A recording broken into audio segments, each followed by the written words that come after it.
عورتوں پر غسل کب واجب ہوتا ہے؟ عورتوں پر 6 چیزوں سے غسل واجب ہوتا ہے۔ تقریباً 90% لوگ یہ غلطیاں کرتے ہیں۔ بسم اللہ الرحمن الرحیم۔ صحبت اور غسل جنابت۔ صحابہ کرام رضوان اللہ تعالی اجمعین کے درمیان غسل جنابت کا ایک مسئلہ زیر بحث آیا۔ ایک گروہ کہتا تھا کہ غسل صرف دخول پر فرض ہو جاتا ہے، انزال شرط نہیں، یعنی پانی کا خارج ہونا ضروری نہیں۔ دوسرا گروپ بیان کرتا تھا کہ واجب غسل کے لیے دخول کے ساتھ انزال بھی شرط ہے۔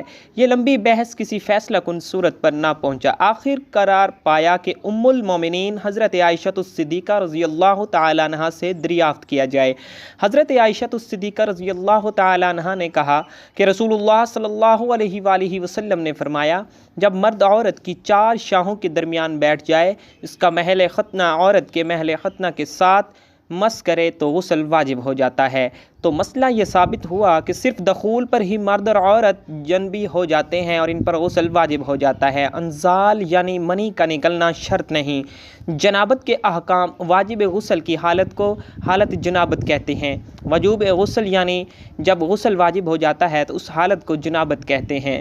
جنابت کا لفظ جنب سے نکلا ہے۔ جنب پہلو کو کہتے ہیں۔ مندرجہ ذیل 4 حالتوں میں مسلمان مرد اور عورت پر غسل کرنا فرض ہو جاتا ہے۔ نمبر 1، جوش کے ساتھ منی خارج ہونے کے بعد، اس میں احتلام بھی داخل ہے، یعنی یا کوئی ایسا خواب آئے یا ایسے بھی۔ نمبر 2، صحبت کے بعد یعنی سیکشول انٹرکورس کے بعد۔ نمبر 3، حیض کے بعد۔ نمبر 4، نفاس کے بعد یعنی بچے کی پیدائش کے بعد۔ اس میں یاد رکھیں کہ بہت سے لوگ پوچھتے ہیں کہ اگر خواتین انٹرنل چیک کرو آتی ہیں تو کیا اس سے غسل واجب ہوتا ہے؟ تو جان لیں اس سے کوئی غسل واجب نہیں ہوتا جب تک ان 4 چیزوں میں سے کوئی چیز وجود میں نہ ہو۔ صرف منی خارج ہونے سے بات نہیں، بلکہ جوش کے ساتھ منی خارج ہونے کے بعد غسل واجب ہو جاتا ہے۔ رسول اللہ صلی اللہ علیہ وآلہ وسلم نے فرمایا، جب تم عورت کی 4 شاہوں کے درمیان بیٹھ کر صحبت کرو تو تم پر غسل واجب ہو گیا، اگرچہ منی نہ نکلے۔ آپ نے غور کیا ہوگا کہ طہارت کے مسائل بہت تفصیل کے ساتھ، بہت سے موضوعات ایسے ہیں کہ جو انسان کی ظاہری زندگی نہیں بلکہ اس کی نجی اور ذاتی زندگی سے متعلق بھی ہیں، لیکن اس طرح پبلکلی ان کو یہ پڑھانا سکھانا یہ بھی ایک ضرورت ہے، کیونکہ آپ صلی اللہ علیہ وآلہ وسلم نے انصار کی خواتین کی تعریف کی کہ انصار کی خواتین کتنی اچھی ہیں جنہیں حیا دین کا علم حاصل کرنے سے نہیں روکتا۔ تو سوال یہ پیدا ہوتا ہے کہ آخر اتنی تفصیلات کیوں؟ اور بعض لوگ اس کو ناپسندیدہ قرار دیتے ہیں، تو ایسا کرنا ناسمجھی کی علامت ہے۔ ہم دیکھتے ہیں کہ انسان اگر اللہ کے بتائے ہوئے طریقے کے مطابق زندگی بسر کرتا ہے تو اس میں خیر ہی خیر ہے، اور وہ خیر صرف اس کی اپنی ذات تک نہیں رہتی، بعض اوقات دوسروں کی بھلائی کا ذریعہ بھی بن جاتی ہے۔ عورت کو بھی احتلام ہوتا ہے۔ ام المومنین حضرت سلمہ رضی اللہ تعالیٰ عنہ روایت کرتی ہیں کہ حضرت ام سلیم رضی اللہ تعالیٰ عنہ نے رسول اللہ صلی اللہ علیہ وآلہ وسلم سے کہا، اے اللہ کے رسول صلی اللہ علیہ وآلہ وسلم، یقیناً اللہ حق سے نہیں شرماتا، یعنی حق بات اور ایک اہم بات کو واضح کرنا ضروری ہوتا ہے، اور اس معاملے میں شرم سے کام نہیں لینا چاہیے، کہیں ایسا نہ ہو کہ انسان انجانے میں غلط کام کرتا رہے۔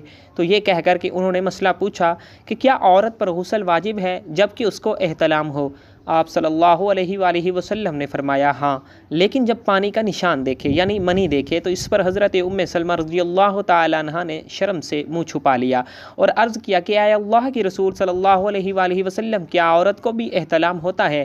تو آپ صلی اللہ علیہ وآلہ وسلم نے فرمایا، ہاں ہوتا ہے، تیرا داہنا ہاتھ خاک آلود ہو، یعنی یہ ایک پیار کی ڈانٹ تھی، اور اس میں ہو سکتا کہ مزاج کا فرق ہو، بعض خواتین کے ساتھ ایسا نہ ہو اور بعض کے ساتھ ایسا ہو، لیکن اس میں جو اصل چیز ہے وہ ہے جوش کے ساتھ پانی خارج ہونا۔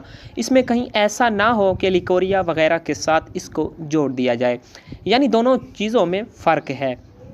اور احتلام سوتے وقت ہوتا ہے، اور اگر سو کر اٹھنے پر انسان اپنے کپڑوں پر زیادہ ڈسچارج دیکھے، خواب یا پھر کوئی فیلنگز یاد نہ بھی ہوں تو پھر بھی غسل کرنا ضروری ہے۔ معلوم ہوا کہ عورت یا مرد نیند سے اٹھ کر اگر طری یعنی نشان منی دیکھیں تو یہ احتلام کی علامت ہے، لہٰذا ان پر غسل کرنا فرض ہو جاتا ہے۔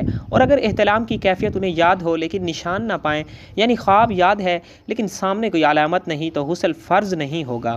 ایسی صورت میں شک کی ضرورت نہیں ہے کہ نہیں بھائی میں نے خواب دیکھا اور مجھے خواب بالکل صحیح سے یاد ہے تو مجھے نہانا چاہیے۔ نہیں، محض خواب پر نہیں نہایا جائے گا جب تک کہ کوئی فزیکلی کوئی ایسی چیز سامنے دیکھی نہ جائے۔ حضرت سلمہ رضی اللہ تعالیٰ عنہ روایت کرتی ہیں کہ میں نے کہا کہ اے اللہ کی رسول صلی اللہ علیہ وآلہ وسلم، میں اپنے سر کے بال خوب مضبوط گنتی ہوں، کیا میں انہیں غسل جنابت کے وقت کھولا کروں؟ آپ صلی اللہ علیہ وآلہ وسلم نے فرمایا، ان کا کھولنا ضروری نہیں، تیرے لیے یہی کافی ہے کہ 3 دفعہ پانی اپنے سر پر ڈالے، پھر اپنے سارے بدن پر پانی بہائے، پس تو پاک ہو جائے گی۔ یعنی بالوں کی جڑیں بھیگنا ضروری نہیں، جسم کا بھیگنا ضروری ہے، سارے بال کھولنا ضروری نہیں۔ جنبی کے بالوں کا مسئلہ، حضرت عائشہ صدیقہ رضی اللہ تعالیٰ عنہا کو خبر ملی کہ حضرت عبداللہ بن عمر عورتوں کو غسل جنابت کے لیے بال کھولنے کا حکم دیتے ہیں۔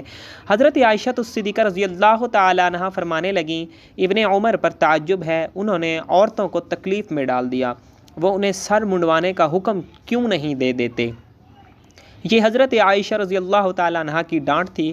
پھر فرمانے لگی، میں اور رسول اللہ صلی اللہ علیہ وآلہ وسلم ایک ہی برتن میں غسل جنابت کیا کرتے، اور میں اپنے بال کھولے بغیر سر پر 3 دفعہ سے زیادہ پانی نہیں ڈالتی تھی۔